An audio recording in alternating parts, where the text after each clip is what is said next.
여러분, 요즘에도 직장에서 부하 직원에게 호통치고 인격을 모독하는 상사들을 한 번씩은 경험하셨을 겁니다. 이런 상사에게 호구 잡혀서 괴롭힘을 당하고 스트레스를 받는 경우 여러분은 어떻게 대처하시나요? 이런 경우 스트레스를 받으며 직장을 계속 다녀야 하는 상황이라면 참아야 할까요? 나를 힘들게 하는 직장 상사, 대처하는 방법에 대해 이야기 준비했습니다. 오늘의 지혜 이야기 시작하겠습니다. 첫 번째, 무기를 만들어라. 평소 만만하게 보이지 않도록 자신만의 무기를 갖춘다. 상사가 툭하면 호통치는 이유는 그 상사의 인성과 그런 언행이 용납되는 직장의 조직 문화 영향도 있지만 당하는 직원의 잘못도 일부는 있다. 상사에게 힘없고 스펙도 약한데 업무 능력마저 부족해 보이기 때문이다. 착하고 만만하며 물컹하게 보이니 화풀이 대상으로 딱인 셈이다. 이 상황에서 살아남으려면 기도 작고 힘이 약해도 만만하게 보지 못할 무기가 있어야 한다. 그래야 상사가 함부로 말을 내뱉지 못한다. 또한 신경을 써서 부하 직원을 대하게 된다. 물론 상사로부터 쉽게 대할 수 없는 부하 직원으로 낙인 찍히면 인사고과가 안 좋을 수 있다. 그러나 무기를 갖추면 무기가 없고 호통을 받는 부하 직원이나 무기를 갖고 호통 못 받는 직원이나 같은 점수인 것이다. 무기를 갖추기 위해서는 업무에 있어서 확실한 전문 지식과 능력을 갖춰라. 이는 자신에게도 자신감을 갖게 해주며 타인에게도 분명하게 각인시켜준다. 자신의 태도와 외모에 신경 쓰는 것도 중요하다. 자신감 있는 태도와 프로페셔널한 외모는 상대방에게 강한 인상을 줄 수 있다. 일할 때 적절한 복장을 선택하고 자세를 바르게 유지하는 것이 좋다. 또한 눈을 마주치며 대화하는 것은 상대방과의 소통을 강화하고 자신감을 보여주는 방법이다. 이러한 방법들을 통해 강한 인상을 갖추고 상사로부터 받는 부당한 대우에 당당하게 맞설 수 있다. 자신의 가치를 알고 그것을 지키기 위해 노력하는 것이 중요하다.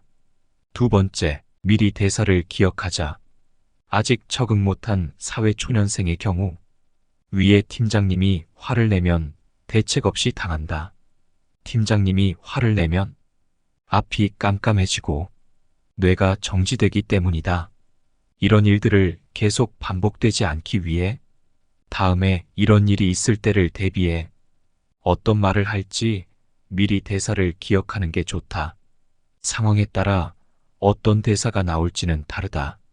그러나 이런 호통이 반복됨에도 대사조차 기억이 안 난다면 상황을 우리의 유리한 방향으로 이끌 수 있는 방법을 찾아야 한다. 예를 들어 우리는 단순히 죄송합니다만 반복하는 대신 이 부분에 대해서 조금만 시간을 주시면 더 나은 결과를 가져올 수 있습니다라고 말을 하며 시간을 벌어보자. 이는 팀장에게 당신이 상황을 개선하기 위해 노력하고 있음을 보여주고 동시에 당신의 전문성과 책임감을 드러내는 방법이 될 것이다. 이후에 또 호통이 계속된다면 말대꾸보다는 죄송합니다 라고 한마디 하거나 침묵도 좋은 방법이다. 이는 생각을 깊이 갖고 있는 느낌을 심어주고 상사의 비난이나 호통에 반응하지 않는 쉬운 사람이 아니라는 인식을 심어준다. 세 번째, 요청하라.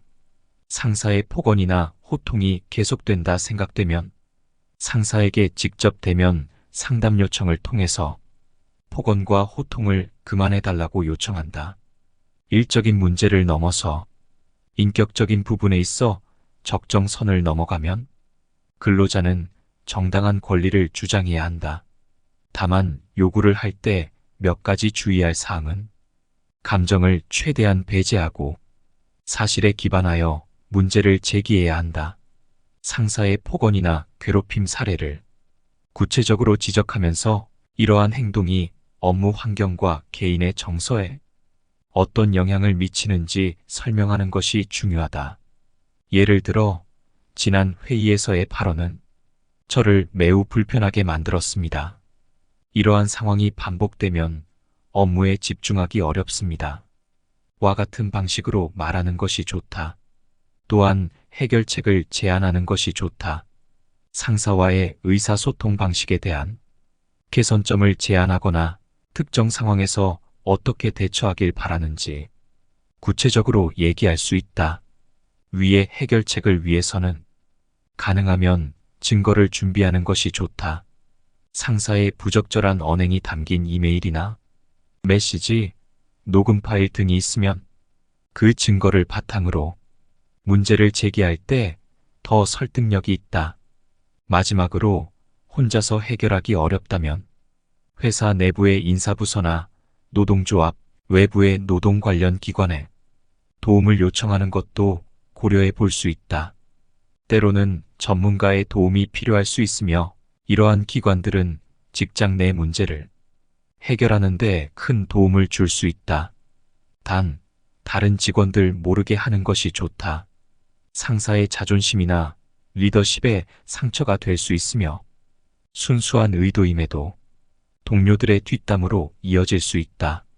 장소도 사무실보다는 저녁 식사와 같은 식당에서 정중한 요구를 한다면 존중할 수밖에 없을 것이다. 네 번째, 잠시 자리를 피하라. 위험한 순간을 잠시 피한다. 상사가 어떤 이유에서든 사무실에서 고함을 치고 욕설을 할 때는 무조건 그 자리를 뜨는 게 상책이다. 자리를 뜨려다가 상사의 눈에 띄어도 잽싸게 그 자리를 떠야 한다. 이때 목소리가 작아서는 안 되며 상사의 목소리 못지않게 크고 당당할수록 좋다. 그 순간에 반응을 하면 양측의 감정이 고조되거나 제3자라면 화에 휘말릴 수 있다. 이는 합리적이고 생산적인 대화를 어렵게 만들며 상황을 더욱 악화시킬 수 있다. 잠시 그 상황에서 벗어나면 감정을 진정시킬 시간을 가질 수 있다. 자신의 정서적 안정과 자존감을 보호하는 차원에서도 중요하다. 상사의 부정적인 감정이나 비판에서 잠시 거리를 두면 자신의 가치를 재확인하고 긍정적인 자기 대화를 통해 정서적으로 회복할 수 있다. 말하면서 피하기 힘든 상황이면 그냥 뛰쳐나가자. 아무리 화가 났어도 그런 상황에서 제지할 상사는 그리 많지 않다. 조금 시간이 흐르러 사무실로 들어가면 상사가 여전히 소리 지른다 해도 전보다 강도가 약할 수밖에 없다. 다섯 번째, 모르쇠로 일관하라. 때로는 쇠귀에 경읽기처럼 모르쇠로 가도 된다. 정중히 요구했는데도 상사의 언행이 달라지지 않을 때는 겉으로는 죄송하다고 말하지만 속으로는 그래, 마음껏 떠들어라 라는 식으로 대응하는 것을 말한다. 이는 자기 자신의 정서적 안정에 도움이 된다. 상사의 부당한 호통과 지시에 대응하는 것도 중요하지만 계속 스트레스로 다가오면 대응하는 과정도 힘들 것이다. 위와 같이 무시하는 태도를 가진다면 스트레스를 덜 받고 대응을 할 수 있다. 직장인들도 비슷한 생각을 갖는다.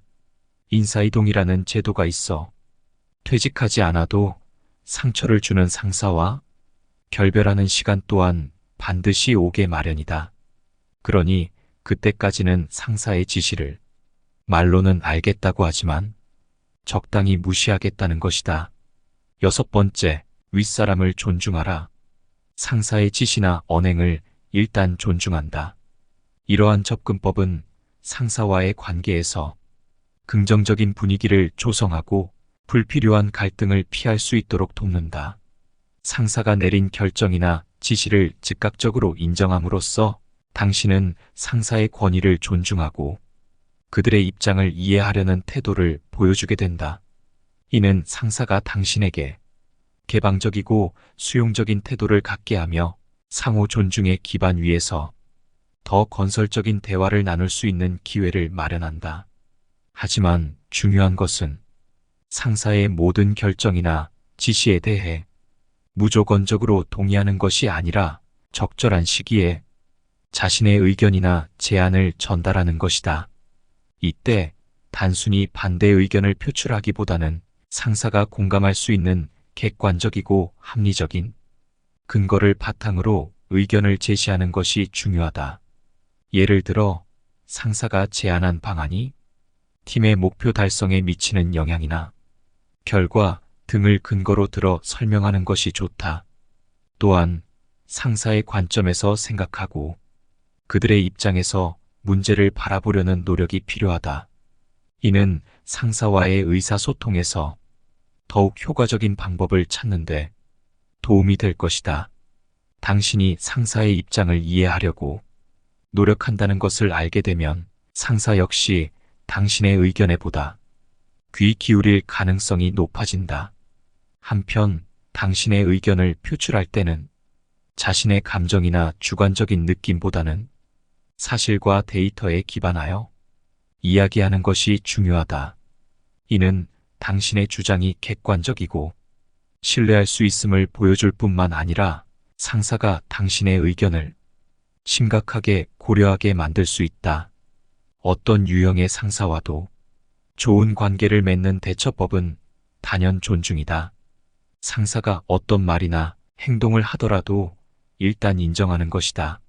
지나친 부당한 지시가 아니라면 일단 그 자리에서는 알겠습니다라고 인정한 다음 적당한 타이밍에 자기 의견을 표출하는 게 효과적이다.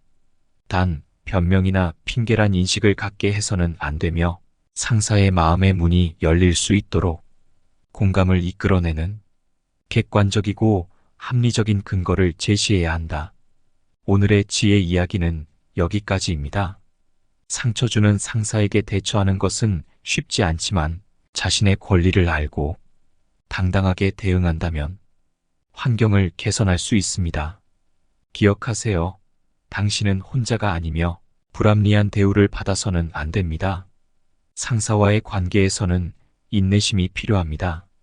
모든 대화나 의견 교환에서 즉각적인 변화를 기대하기보다는 지속적인 노력과 상호 존중을 통해 서서히 관계를 개선해 나가는 태도가 중요합니다. 이 과정에서 때로는 상사의 요구나 기대를 충족시키기 위해 추가적인 노력이 필요할 수도 있으며 이러한 노력은 결국 상사와의 관계뿐만 아니라 전반적인 업무 환경을 개선하는 데 기여할 것입니다.